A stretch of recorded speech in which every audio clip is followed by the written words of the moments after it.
Alright guys, welcome back to my channel. It's your boy mrfaqat. mrfaqat. Thanks for subscribing. Today I'm going to be reacting to another video. It says the Bible mentioned Allah. Let's see if it is true or not. Before we get into the video, please make sure you subscribe to my channel and get more feedback when I post something. Yalla, let's get in the video. We say Allah. Okay, so that's God to the Muslims. Some say it's not even the God of the Christians and so on. It's just a God. Some even said it's a moon god. But let us now look at the linguistic of the word Allah. It in itself is the beauty of Islam. Because the word in Arabic doesn't mean God. Just in case you thought it did, it doesn't. Because we have a word in Arabic for the word in English, God. It's called Ilah. Ilah, God. God, Ilah. That's the word. But when we speak about the one and only God, the one that's to be worshipped, the God of Adam, the God of Abraham, and the God of Moses, God of Jesus Christ, peace be upon him, and the God of Muhammad, peace be upon him, we're talking about essentially the only God that's worthy to be worshipped. No other God. Now, what would be the proof for this? I realize that we have a lot of detractors who will say, no, it's not true, I don't believe it. Let's get a proof from the English translation of the Bible. That's a good place to start. Around the earth, there are many hotels and motels. And almost every one of them that you go to, there's a drawer beside the bed that when you open it up, you'll find a book in there and you'll take it out. Now, what is that book? And you already know the answer. It's the Bible. It's the Gideon publication of the King James Version of the Bible. The Gideons are very proud of it because they've translated it into so many languages. If you'll turn a few pages right in the beginning, you'll find examples of the translation to Chinese and Korean and into Urdu, the language of Pakistan. You'll find it into Tamil. You'll find it translated into Afrikaans language, which happens to be the first. And the second language translated to is Arabiya, Arabic.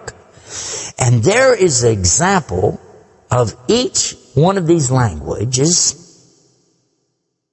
from the verse in the Gospel of John, chapter 3, verse 16. And you know it very well. For God so loved the world. That's how it begins. And if you look in the Arabic language, the example that they gave in that Bible, it says Allah. Allah. That's what it says. For Allah so loved the world. So if it's not the same God, then why? All over the entire earth, everywhere I go, I find this exact same word being used in the Bible of the Christians. Now you might say, what about the Old Testament? Well, just in case you would like to check it out, you can obtain a copy of this from our website. It's called The Beauties of Islam. Let me spell it out for you. It starts with B, beautiesofislam.com. Go there and see for yourself. The example is right there. Page 1 of the book of Genesis, of the very beginning of the Quran. Page 1 has 17 verses. And there's the word Allah. Alif, Lam, Ha. 17 times. So just as it's the God for the children of Israel in Arabic language, and it's the God for the Arabs who are Christians, it's also the same God for the Muslims. The word is Allah. Why Allah? Why is it important to have this particular word, and why don't we have it in English? Now, I want to come to the etymology of the word. It comes from the word Ilah, and Ilah means God. But God is defined as what? Anything that's worshipped, whether it be something you can see or you don't see, something you can touch or not touch, something that you can hear or not hear. A God could be anything. A God could be a rock, a stick, a stone, a bone. A God could be something that you could make with your hands. A God can be something you could use your imagination for. It could be a human being. A God could be anything. G-O-D, God could be anything. But there is no word in English for Allah. So when you translate the word Allah to be God, you've actually diminished the meaning of Allah.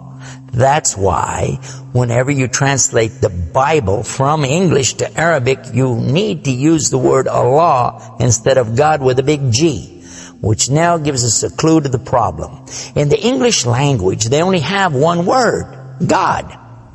Little G-O-D. It means something worshipped. It could be idols, images, pictures, statues. It could be human beings. It could be anything. This is God's. Little G-O-D-S. But when you mean the God, you have to capitalize the G. You have to make a big G. Now, what happens if you're going to start the sentence with the word God? You have to make a big G anyway, don't you? So you wouldn't know if it was God, big God, or God, a little God, just any old God. You wouldn't know. Also, whenever you're speaking to someone, they can't see the letters. So when you say God, which God? What God are you talking about? In Arabic, though, it's clear. When you say Ilah, okay, he's talking about a God. And Allah is an Ilah. But he's also Al-Ilah, the only Ilah. And when you say Allah, this firms it up. And there's no doubt in anybody's mind that you're talking about the one and only God. The word Allah in the Arabic language cannot be made plural. There can't be more than one. Okay, that perfectly fits the unique God of the believers, because there's not more than one. He's only one. There's no God beside God. Second point is this: it can't be made female or male. There's no gender to the word. In Arabic, all the words have gender. All words have gender. But this particular word is only having gender because of the Arabic language, not because Allah has gender. I'll give you an example. It always says like Allahu. This means Allah, He is. But when we say He, it's out of respect for Allah, because Allah is without gender, because He's not like His creation. Not male, not female. Additionally, we find that the examples in Quran, for instance, when Allah is talking about Himself, you'll find it says Nahnu. Nahnu means we. And Allah refers to Himself as Nahnu. He also says khalaqna. He says khalaqna. What does that mean? He's saying that we created. And throughout the Quran you find Allah referring to Himself as we, our, and us. And right away you're going to say, okay, if that's not plural, then what is? In fact, this is the royal we used by a king or a queen when they're giving decrees. We have it in English too, so you can understand. The king says, we decree the following, and he's talking about himself. It's the royal we. Now, I thought about this quite a bit, and I was trying to think, how could I give a better example? After all, most of us, myself included, never met a king, never met a queen, and so I'm not really familiar with that usage. Although it's there, I'm not sure what you're talking about. So then in studying the English language, we find that it's true that we do that when we speak to someone directly. Watch this. When I say, for instance, this cup. Okay. I would say, this is a cup. This is a cup of tea. I would say, this book is. I would say, those artifacts are. Those are. This is. These are. So I'm saying is and are. Did you catch this now? These things are. This is. Now when I speak to a human being, how do I do this? Well, I will say, you guys, all of you are. All of you are. A-R-E. But when I speak to somebody directly, do I say you is or you are? I will say you are. Why? Simply because this is the respect, honor, and dignity that I'm giving. There's no plural there. When I say to you, you are my friend. You are a lovely person. But why am I saying are? Why aren't I saying is? You is my friend. You is a lovely person. You'll say, man, this guy doesn't know English language. And in fact, that's how we can understand this usage of we and our when Allah is talking about himself. This is the same as when I say I. I don't say I is, I say I am. And again, it's to show the, not plural, but rather the specific nobility, dignity, and honor that you give to the one who's speaking about himself and to the one he's speaking to. And in the same way, that's exactly what Allah is doing when he says nahnu and khalaqna and other examples throughout the Quran. So now what we've learned is that Allah's name itself is the perfect name for Allah. It is something that is so fantastic to describe who he is and who he isn't. The one and only God.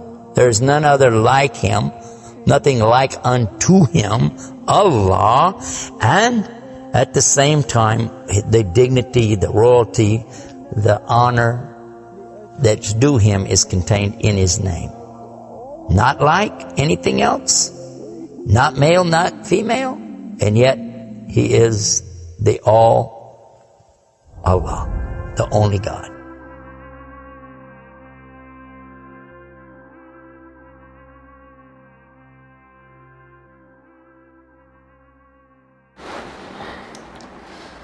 Wow, now you guys see why I love Yūsuf Estes.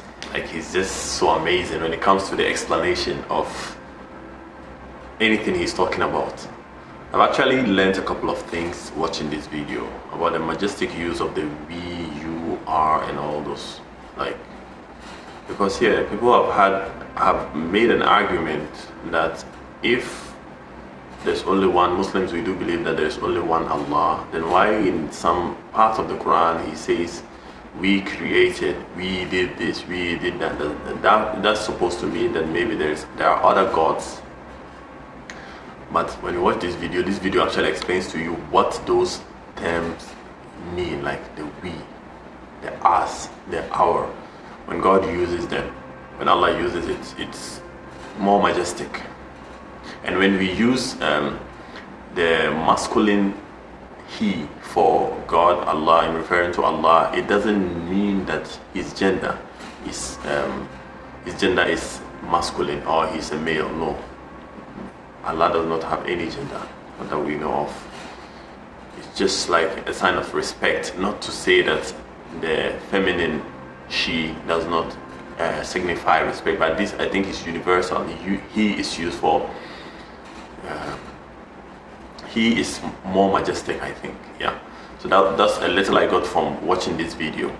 Thank you very much for suggesting that I watch this video, whoever you are, and get down to the comment section if you have any video you want me to react to. Thank you very much, and I'll see you in another video. Bye bye.